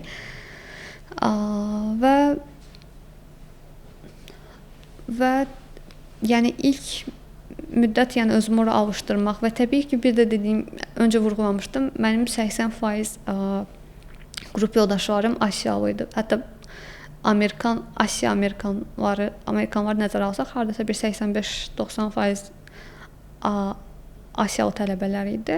Və Asiyalı tələbələr də Amerikada daha çox çalışqan və çox belə deyək, çox savadlı olmaqlarıyla bağlı bir stereotip var və məncə düşünürəm ki, bir qədər doğrudur. Çünki mənim qrup yoldaşlarım çox dəhşət ağıllı və çox belə savadlı insanlardır. Və yəni siz onlarla rəqabətə girəndə bir qədər özünüzü də misal olaraq istərsəniz özünüzü müqayisə edirsiniz, öz background-unuzu müqayisə edirsiniz. Mən tamamilə başqa universitetdən, tamamilə başqa imkanları universitetdən gəlmişəm. Onlar Çinin ən güclü universitetlərində oxuyublar. Lakin yəni mənim üçün birinci semestr nə qədər də uyğunlaşmağa çalışmağımla bağlı olsa da mən müsbət qiymətləndirirəm və buraya qaydanda misal üçün bəzi dostlarımla görüşmüşdüm. Onlar dərslərlə bağlı suallar verir ki, necə dərslər keçilir, buradan daha keyfiyyətlidirmi və s. Mənim şəxsi fikrim sırf dərs keyfiyyəti ilə bağlı deyil məncə Amerikan təhsilinin öndə olmağı. Amerikan təhsilinin öndə olmağı çox daha research-a önəm verməkləri və onların research-a ayırdığı grantlar olsun, yaratdığı imkanlar olsun, fiziki olan və məncə daha çox yəni research yönümlü sahələrə çox önəm verməklərinə görə, yəni Azərbaycanda universitet oxumaq deyəndə daha çox biz gedib dərs dinləyib imtahan vermək kimi düşünürük. Amma orada mənim demək olar bütün qrup yoldaşlarım yəni əlavə bir necə deyək, research fəaliyyəti ilə məşğul olublar əvvəllər, indi də olurlar və belə deyək, yəni çox daha yaxşı imkanlar yaradır. Mən şəxsən də düşünürəm ki, çox daha yaxşı imkanlar yaradır deyə onlar daha öndədirlər bu cəhətdən. Və bir də ki, məncə tələbələrə olan belə deyək, verilən məsələn təhsil yəni mənim ən çox xoşuma gələn şeylərdən biri dərs oxuma sahələrinin belə deyək, limitsiz olmağı idi. Məsəl üçün universitetin hər hansısa bir binasına daxil olursunuz. Hər yerdə misal üçün stollar var, oturursunuz, oxuyursunuz. Heç kim sizə nəsə gəlib demir və yaxud da ki, çox limitli sayda necə deyim, yer çatışmamazlığı söhbəti qətiyyən yoxdur. Təbii ki, yəni çox daha böyük funding alan bir universitetdir. Yəni mən Azərbaycandakı universitetlərlə yəni ədalətsiz şəkildə müqayisə etmək istəmirəm.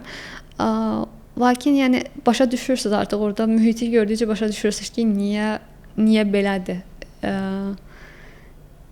Yəni və demək olar ki, limitsiz sayda misal olaraq dərs oxumaq üçün şərait var, yerlər var və bəlkə gecə saat 2-yə qədər kitabxanadan ayrılmadığımız olub.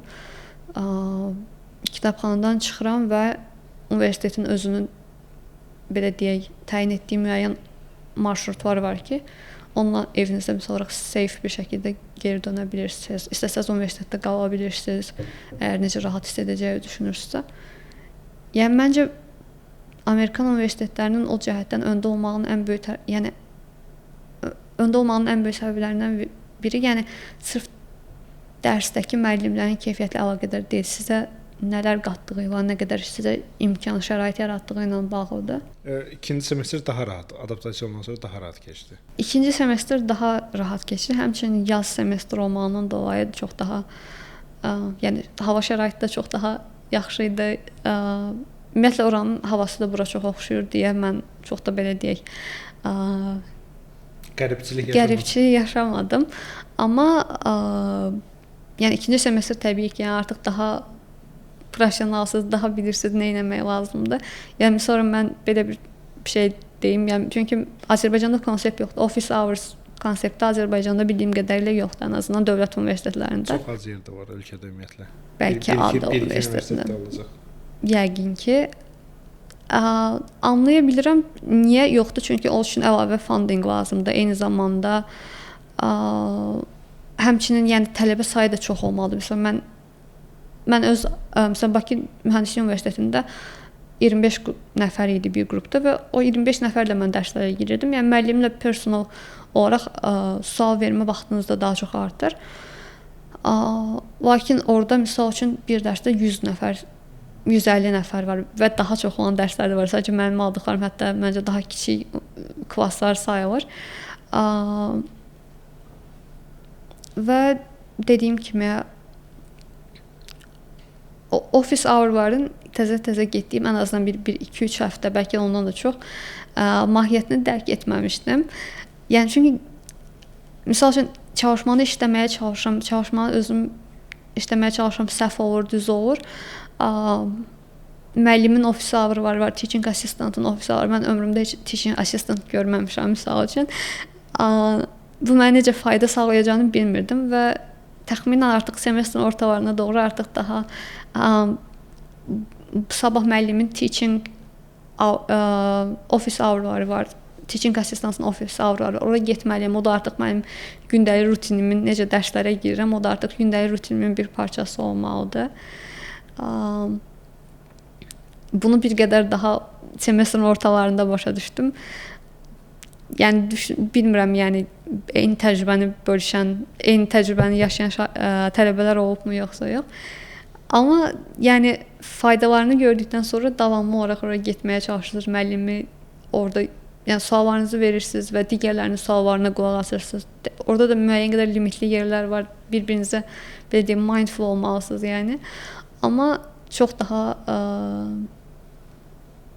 daha faydası, yəni dərs qədər, bəlkə dərsdən də çox sizə orada müəllim sizin bütün suallarınızı cavablandırmağa çalışır. Bəlkə konsepti yenidən izah eləyir. Ən azından müəyyən bir hissəsini vaxt yetdikcə. Yəni gələcək tələbələrə office hour-a gedin, yəni mənim kimi eləməyin.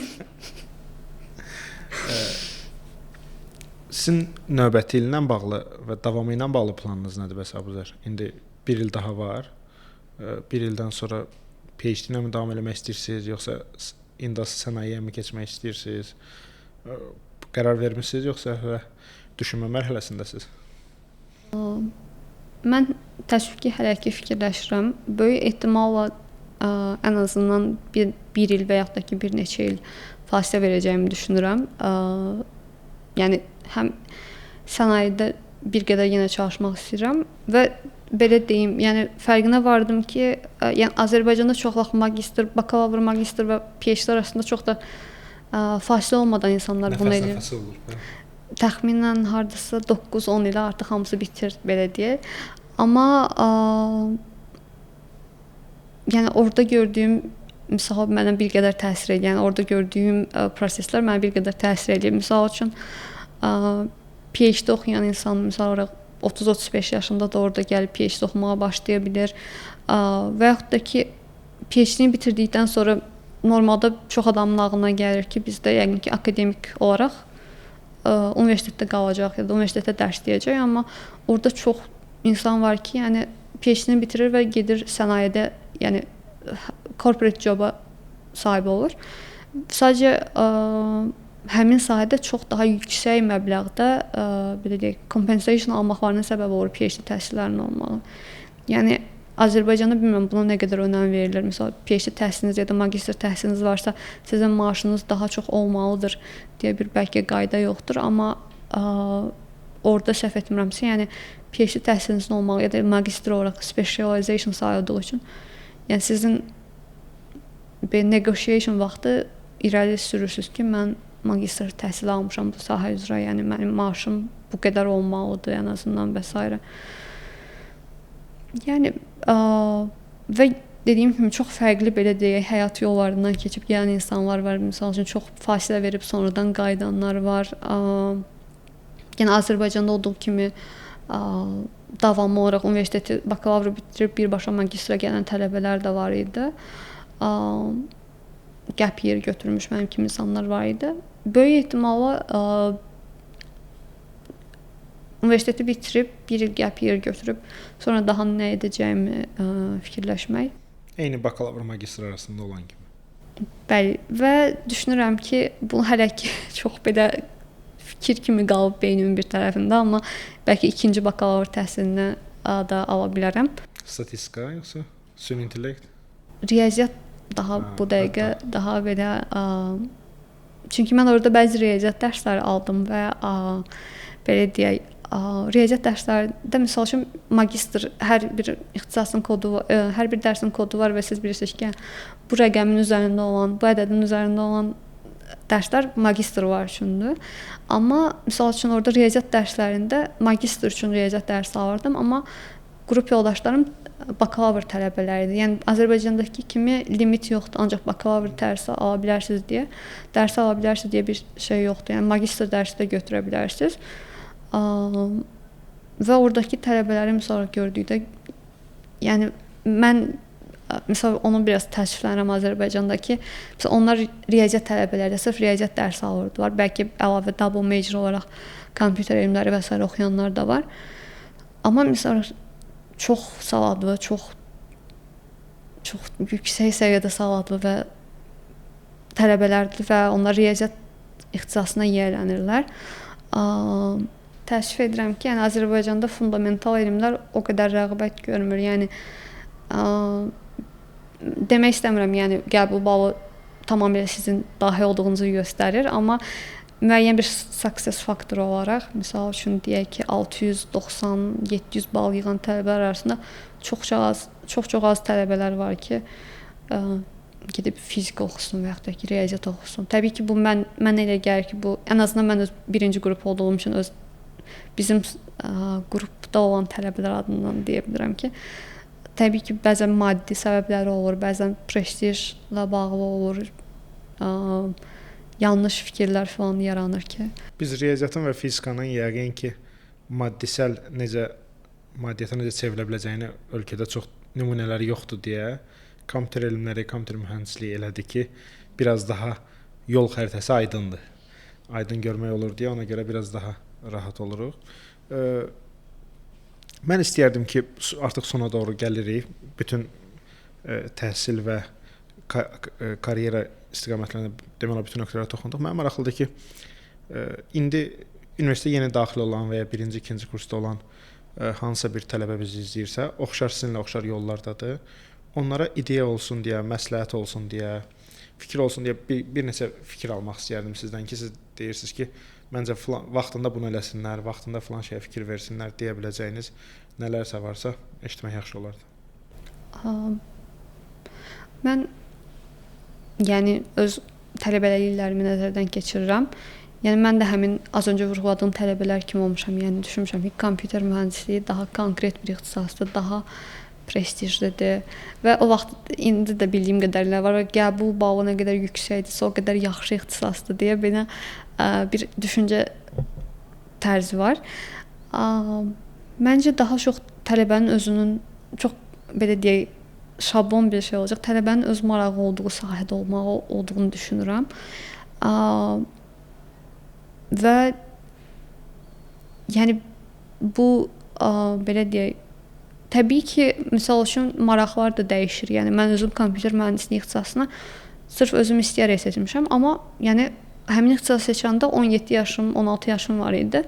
İndi də təbii ki, bunu izləyən tələbələr də ola bilər ki, onlar da məsəl üçün 17, 16, yəni çox yolun başındadılar. Və həmin tələbələr yəni sabah o birisi gün qərarlarınız dəyişə bilər. Yəni bu dəqiqə məsəl üçün siz riyaziyyat oxuyursunuz və ya da kompüter mühəndisliyi oxuyursunuz. O demək deyil ki, həmişə belə olacaq. Hətta ki, hal-hazırda bəlkə kimsə ixtisas seçməyə çalışır. bu demək deyil ki, axıra qədər o cür getməyə məcburiyyətindəsiz. Qərar var, dəyişir. Yəni 17 yaşınızda etdiyiniz seçimlər sizin bütün həyatınızı yəni təsir edir, amma özünüzü o qədər də ruhdan salmayın ki, mən düzgün seçim etmədim. Həmişə məncə yəni hər hansısa bir yol var öz marağınıza dönmək üçün. Əgər öz sevdiyiniz ixtisasdasınızsa və bu sahə üzrə yəni mən şəxsən misal belə deyək, universitetdə yadıma gəlir ki, universitetdə görüşlər olurdu misal olaraq daha sizin oxşar ixtisaslardan məzun olan tələbələr gəlib harda işlədiklərini, nə etdiklərini danışırlar və s. Həmin tələbələrlə ünsiyyətə girmək və yaxud da ki, yəni LinkedIn hesabınız olmalıdır mütləq və LinkedIn düzdür çox insan deyir və biraz mən də özümdə daxil olmağa biraz çəkinir başqasına yazmağa ki, sonra necə eləmisiniz bunu, necə o və s. Amma indiyə qədər demək olar müraciət etdiyim hər bir yerdə çalışmışam ki, əvvəlki belə deyək, alumnaylardan bir məsləhət alım ki, siz bunu necə elədiniz və ya həmin insanın ən azından bir öz keçmişinə baxmaq istəyirəm ki, görüm bu insan nə idi və necə buralara gəlib, yəni məndə çatışmayan nədir və yaxud da ki, məndə yaxşı olan, məndə daha üstün gördüyüm tərəflər nədir? Amma təbii ki, daha çox açıqlarınızın qapadılmağına çalışın. Yəni sizdə çatışmayan həmin insanın misal aldığı sertifikatlar olsun, aldığı təhsil olsun və s. Onu aradakı fərqi bağlamağa çalışın. Müsahibələr misal üçün aşağı kurslardan da olsa, yəni misal mən indi burada çox özümün nə bilim əldə etdiyim uğurlardan və s. danışdım, amma yəni təbii ki, uğursuz keçən müsahibələrim də olub vaxtilə. Çox özümü hətta belə deyim, bəlkə 2 il öncəyə qədər çox yaxşı belə deyək, Big Four deyilən şirkətlərdən birində bir dəfə müsahibəyə girmişdim. Amma yəni həyatımda etdiyim və özümdə də müəyyən qədər özgüvən var, çünki müəyyən təcrübəm var. Bunları eləmişəm, onları eləmişəm. Amma yəni ki, heç də gözləmədiyim dərəcədə yaxşı keçmədi. Təbii ki, qarşılıqlı bir problemlər oldu intervyu zamanı. Amma yəni siz daha da yolun başındasınız. Yəni səhvlər eləyə bilərsiniz, o səhvləri düzəldə bilərsiniz. Misal üçün bu çox arada qaldığım yerlərdən biridir. Misal ödənişsiz təcrübə olmalıdırmı, olmamalıdırmı? Mən düşünürəm ki, şirkət əgər müəyyən qədər prestij sahibi bir yerdirsə, məncə olmamalıdır. Yəni müəyyən qədər ən azından tələbənin öz necə deyim, müəyyən minimal xərclərini qarşılamaq üçün bir müəyyən qədər məbləğ ayrılmalıdır. Amma yəni həqiqətən nəsə öyrənəcəyinizi düşündüyünüz bir şirkətdəsinizsə, yəni ödənişli təcrübə edə bilərsiniz, amma əməyinizin belə deyək, sömürülməsinə imkan verməyin. Çünki mənim də təcrübə keçib, misal üçün müsbət qiymətləndirmədiyim hallar da olub ki, misal üçün mən orada çalışmışam, amma belə deyək, mənə heç nə qatmayıb. Mən oradan belə deyək, heç nə qatmayıb deyə bilmərəm. Təbii ki, hər bir təcrübə sizə nəsə qatır, amma hədəflədiyiniz ixtisasla bağlı sizə solid belə deyim, skilllər öyrənə bilməmisiniz, yerinizdə saymısınız. Amma mənə maddi olaraq qarşılığı olub, təbii ki, o an bəlkə də mənim prioritim maddi olaraq nəsə qarşılığı almaq idi. Amma eyni zamanda da məsələn etdiyim səhvlərdən biri onu düşünürəm ki, çox daha yaxşı təcrübə qazanacağınız yerlər seçin. Yəni ki, ödənişli də olsa, ödənişsiz də olsa, orası sizə həqiqətən nəsə qatırsa. Həm misal üçün ödənişsizdir, həm də sizə heç nə qatmadığını düşünürsə, təbii ki, o artıq məncə vaxtınızın boşa xərclənməsidir. Və təbii ki, o anda hər hansı bir proqrama nəyisə müraciət edəndə onun o anki prioritiniz nədir? O an maddi bir gözləntiləriniz var, yoxsa həqiqətən nəsə öyrənmək üçün gedirsiniz? Bundan əlavə həmçinin sertifikatlar olsun. Misal üçün bizim yəni pandemiya vaxtı bizim universitetin və bildiyim qədər digər universitetlərində yəni Coursera platformasında müəyyən dərslərə, müəyyən kurslara biz pulsuz aksesimiz var idi və onların məncə indi də var. İndi iqtisadla 4-cü sənaye inqilabı Aha. Mərkəzi müxtəlif universitet tələbələrinə məncə o imkanı yenə yaradır. Həm səhv etmirəmsə professional, mən də zamanında o proqrama müraciət etdiyimi xatırlayıram. Yəni bu cür fürsətlərdən də məncə əldən verməmək lazımdır. Yəni sizin hal-hazırda məsələn ilk kurslardasınızsa, bəlkə də çox yaxşı bir iş təcrübəniz yoxdur təbii ki. 4-cü ilk kurslardasınızsa, yəni təbii ki yaxşı bir iş təcrübəniz olmayacaq. Lakin siz o qazandığınız o skillləri, kursları falan, yəni intervyuya getdiyiniz zaman göstərə bilərsiniz. Etdiyiniz hər hansı bir proje olsun və s. Yəni ilk kurslarda təbii ki ola bilər ki, Azərbaycandakı şirkətlər çox da entry level friendly deyillər. Yəni amma elə bir imkan yaradacaq bir yer tapsanız da mütləq dəyərləndirməyə çalışın. Və təbii ki mən normalda universitet təhsilində də düzdür, fikirlər sonradan dəyişə bilər. Bir nəzəri tərəfdən davam etmək istəyən insanlar var, bir də praktiki tərəfdən davam etmək istəyən insanlar var. Məsəl üçün biz kompüter mühəndisliyi oxuyurduq, amma aramızda PhD etmək istəyənlər, magistr PhD etmək istəyənlər var idi. Yəni akademik tərəfdə qalmaq istəyirsə, təbii ki kitablarla, necə deyim, daha yaxın münasibətdə olmalısınız və işin nəzəri tərəfini çox yaxşı öyrənməlisiniz, dərslərə də çox önəm verməlisiniz. Amma misal üçün praktiki tərəfdə artıq bəzən elə dərslər var ki, sizə çox da bir şey qazandırmır. Ondansa daha çox həm özünüzü, əgər praktiki işlər görməyə maraqlısınızsa, özünüzü o sahədə inkişaf elətdirin. Adi bir YouTube videosundan tutmuş, hardasa təcrübə keçmək, daxil olmaqla çox edə biləcəyiniz şeylər var. Bir də özünüzü ruhdan salmayın, çünki aşağı kurslarda olanda gözə görünməz olmaq çox adi haldır. Yəni siz özünüzü yavaş-yavaş toparlayıb ortaya çıxarıb hər hansı bir gələcəkdə məsələn 3-cü, 4-cü kursda bir müsahibədə iştirak etdiyiniz zaman